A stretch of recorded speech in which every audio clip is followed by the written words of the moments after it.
Hi, I'm John Perkins. And I'm Craig Bell. A great Scottish preacher once said, John, the most profane word that we ever use is hopeless. We'll talk about hope on Take 5. Food for the soul, helping you to thrive. 5 minutes to renew your mind. Take 5. So, John, have you ever had a hopeless feeling? Yeah. Me too.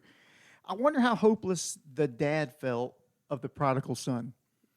You know, when he saw his son walk out the door, did he think for just a minute? This is found in Luke chapter 15, the story where the son came to his father and said, Dad, give me everything that I got coming to me and I'm out of here. Yeah. And when that door shut, did the dad think, I'll never see him again? Yeah. You know, Brother Craig, it says not very many days after, too. So he didn't even give his dad very much time. He asked for that money, he got it, and a few days later, he was gone. So do you think the dad knew why he was asking for that he was leaving? I don't know. I've wondered that before. I have too. But the father was so generous to go ahead and give him that portion because it wasn't due him yet. Yeah. You know, he hadn't died yet. It wasn't due him to get that inheritance yet. But he gave it to him. I think that might represent the free will that we as Christians have. Yes, I do too. It says he divided unto them his living. So he divided his living evidently to both children because it says he divided it unto them because there's two boys in the story here, one that stays, one that goes. So this father's so generous to go ahead and split up what he has with his boys.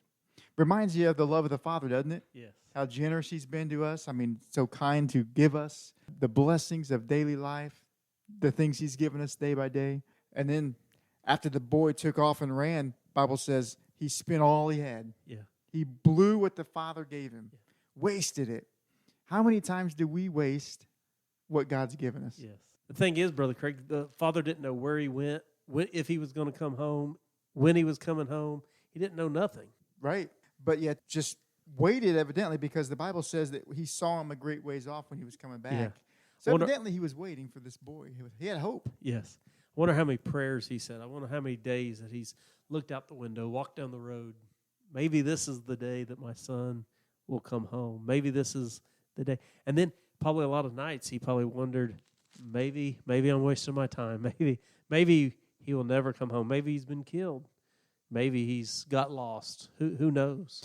And then to add to his worries, there arose a mighty famine in the land. Yes. And perhaps the dad knew about this famine and thought, wonder how my boy's faring. Yeah. How's my boy doing?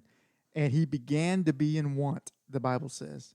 All that he had left him empty and wanting in the end. He probably felt at this time pretty hopeless, didn't he? No doubt. It says he went and joined himself to a citizen of that country and sent him into the fields to feed the pigs. Yes, as a Jewish boy. Right. That's not going to fly well with a Jewish boy. You're desperate if you do that. Even got to the point where he said he would have been glad to eat the husk that the pigs ate, but no man even gave him. Mm-hmm. He was in bad shape. Yeah. Friends gone.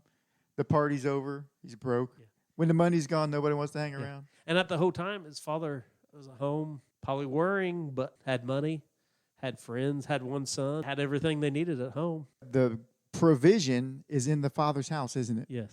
So the boy realized, it says he came to himself, said, why am I so hungry? Yeah. Dad's got everything in his house. I could go back home. There's always the hope of going back home. Yeah. When you're lost, when you've lost your way and when sin has gotten your life, there's always hope of going back to the Father. Yes. And he has plenty of provision. Yes. It's a beautiful picture. And he has a plan here. He said, I'm going to rise. I'm going to go to my father. I'm going to say I've sinned against you and against God. I'm not worthy to be called. He wasn't all full of himself right here. He's humbled himself. I will rise. I'll go to my father. I've asked him for forgiveness. I'll tell him that I'm not worthy to be called thy son, but just make me a hired servant. And the father, of course, meets him and says, none of that talk. Yeah.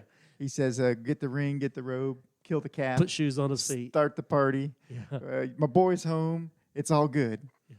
And it speaks of the willingness to forgive of the father, doesn't it? Yes. So, Brother Craig, when he gave him the ring on his finger and killed the fatted calf, put shoes on his feet, and he was rejoicing, and he said, my son was dead and now is alive. He was lost and he is now found. You know, no matter how far you get out in sin, the Father's always watching. And when you take that first step towards home, he's going to run to meet you and welcome you in. So there's always hope. Come on back home.